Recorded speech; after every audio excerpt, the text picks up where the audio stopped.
फिर तुम भटकते हो, ढूंढते हो कि शांति कहाँ मिलेगी। मंदिरों में क्यों जाते हो?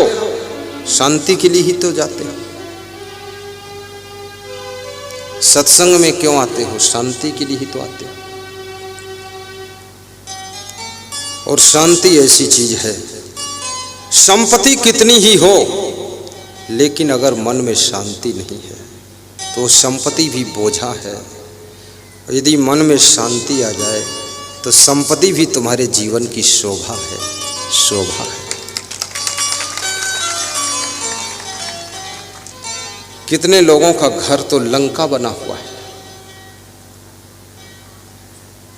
रावण जैसे लोग रह रहे, मेघनाद जैसे लोग अहंकार में गरज रहे, कुंभकर्ण जैसे लोग खूब सोते हैं। ये मत सोचना लंका में ही कुंभकर्ण होता है। इस कलयुग में तो हिंदुस्तान में भी लगभग घर घर में कुंभकर्ण पैदा हो चुका है। 8-9 बजे तक कुंभकर्ण सोते हैं। और कुंभकर्ण तो है ही, उनकी पत्नी भी कुंभकर्णिन है। वो तो पति से भी नंबर 1 आगे है। दमादम मस्त कलंदर, चंडिका देवी का पहला नंबर, पूरा खुर्राटे मार कर पड़े रहते हैं। न जाने कितना लोगों में आलस्य भरा हुआ है। मैं तो आश्चर्य मानता हूं। और ये आलस्य ही तुमको गरीब बनाता है, आलस्य ही तुमको कंगाल बनाता है, आलस्य ही तुमको दुख के कुएं में ढकेल देता है। अलर्ट रहना सीखो, सावधान रहो, तेज रहो। आलस्य को विदा कर दीजिए। पुरुषार्थ की सीढ़ियों पर चढ़ करके सफलता, संपत्ति, शांति को प्राप्त कीजिए। टाल मटोल भी मत करिए, लापरवाही भी मत करिए। संघर्ष से डरिए भी मत।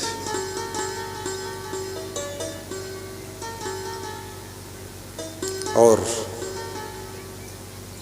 वश्येन्द्रियम जितात्मानम धृत दंडम विकारिषु पारिच्छ कारणम अत्यंत धीरम श्री निरसेवते।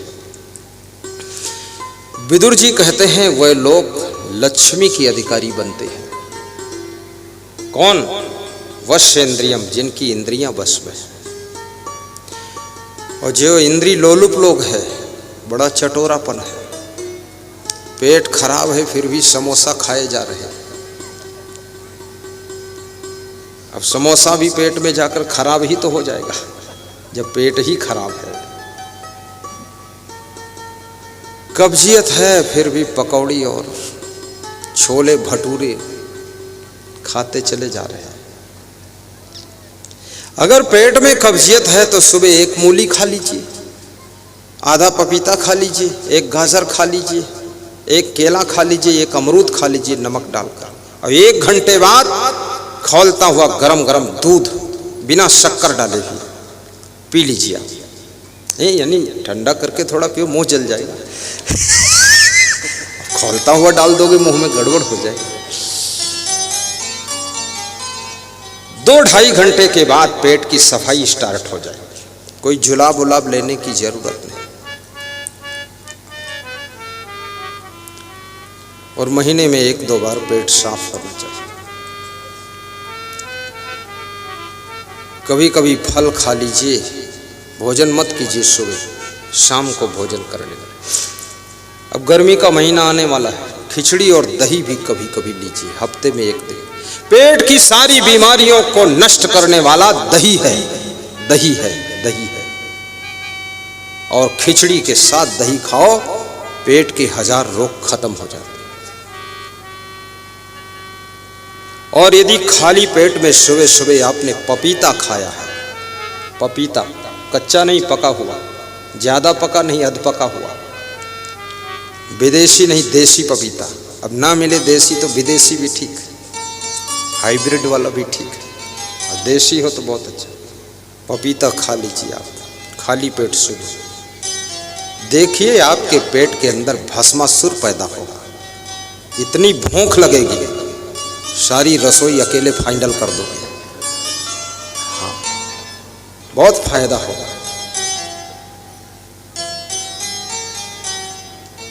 और जोर से हंस दिया करो, डाइजेशन सिस्टम बहुत सही हो जाएगा। हंसते हंसते लोट पोट जाइए, बुढ़ापे में भी हंसो। पति पत्नी हंसो, पति पत्नी बहुत कम हंसते हैं लोग, 2-4 साल हंसते हैं, फिर न जाने कहाँ कहाँ फंसते हैं कि हंसते ही नहीं। पति पत्नी हंसो, गुरु शिष्य भी हंसो।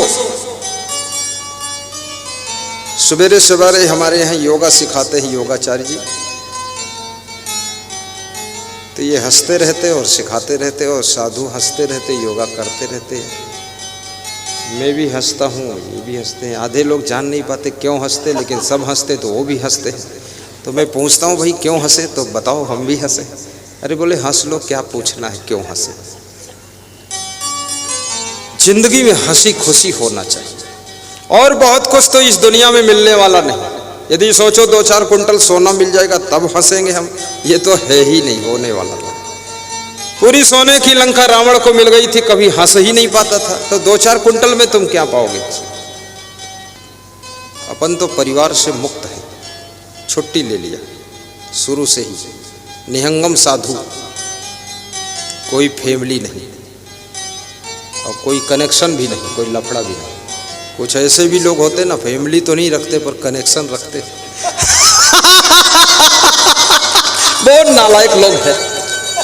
ऊपर से दिखेगा ब्रह्मचारी, भीतर भीतर भोगाचारी, बहुत दुष्ट है। वो तो महापाप है, ऐसा कभी नहीं करना चाहिए। क्या श्रद्धा लोगों की है मेरे प्रति, उस श्रद्धा में हमको खरे उतरना चाहिए। वैराग्य में राइट, ब्रह्मचर्य में राइट, कपड़े पहनो वाइट, सत्संग सुनाओ राइट, सबकी जिंदगी को शांति दो,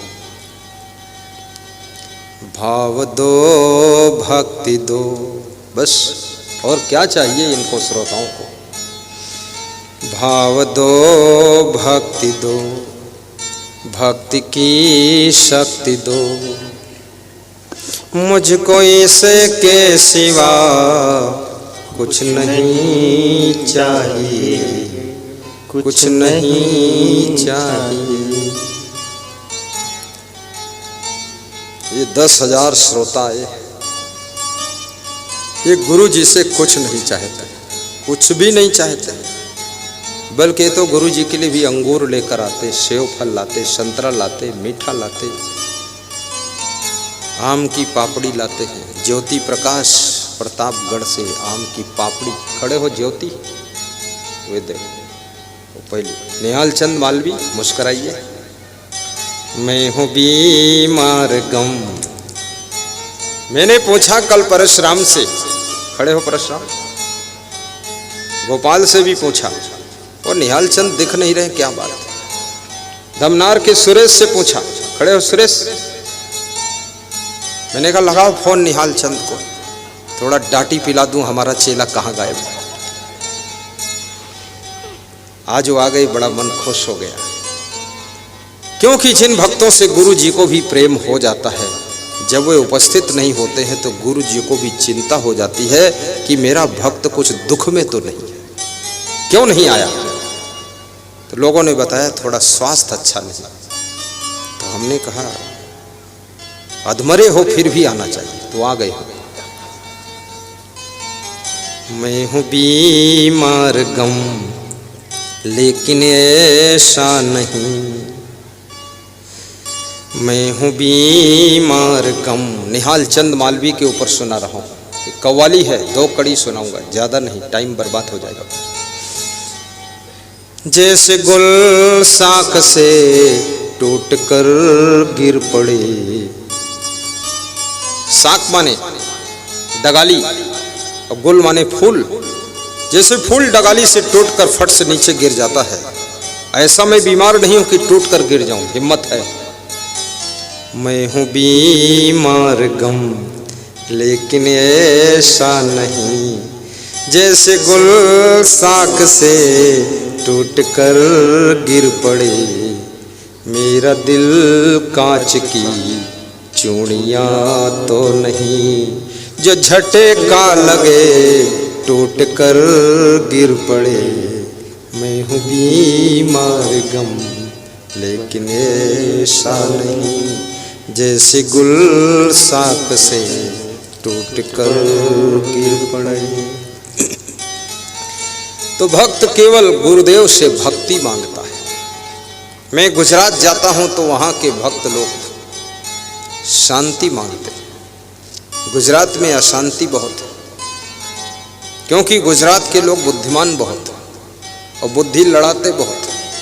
वहाँ की महिलाएं भी बहुत ब्रिलियंट हैं, और ज़्यादा जो बुद्धि लड़ाता है ना, फिर वो ज़्यादा अशांत भी होता है। इस संसार में थोड़ा सा बुद्धि शांति के लिए भी बचा कर रखो, ज़्यादा हैरान मत हुआ करो। काम के समय काम करिए, भोजन के समय भोजन कीजिए, सोने के समय सो भी जाइए, और खुश रहने के समय खुश भी रहिए, पूजा के समय पूजा कीजिए। हर समय टेंशन का बोझा लाद करके अपनी जिंदगी के सुख शांति को नष्ट मत कीजिए।